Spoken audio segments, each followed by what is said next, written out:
Ողջույն, սիրելի հետևորդներ, այսօր ուզում եմ ձեզ ծանոթացնել Garnets ֆիրմայի առանց գլյուտեն այս խառնուրդի հետ։ Առանց գլյուտեն նշանը տուփի վրա է, հատուկ նախատեսված է բլիթներ պատրաստելու համար, ինքը տարողությունը կիլոգրամը 600 գրամ է։ Ուրեմն այստեղ նշված է ինչպես է պատրաստվում, իսկ այստեղ նշված է թե ինչեր է պարունակում։ Ինքը ամբողջությամբ բրնձի, եգիպտացորենի եւ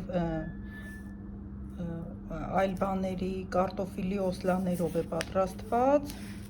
Այստեղ ընդամենը այս խառնուրդին 300 գրամ խառնուրդին պետք է ավելացնենք 600-ից 650 մլ կամ կաթ կամ ջուր գոլ վիճակում, ավելացնում ենք 2 ճաշի գդալ բուսայուղ եւ 1 ձու, թեպետ իր մեջ ձվի փոշի պարունակում է ինքը։ Այդքանը խառնում ենք եւ պարտադիր ձեր ցանկացած ափսեի տարայի մեջ եք լցնում եւ թխում եք 180 աստիճան կամ ջեռոցում որպես բիսկվիտ կամ բլիթներ որպես հենց բլիթներ թաթաթելու համար տապակի մեջ։ Այսքանը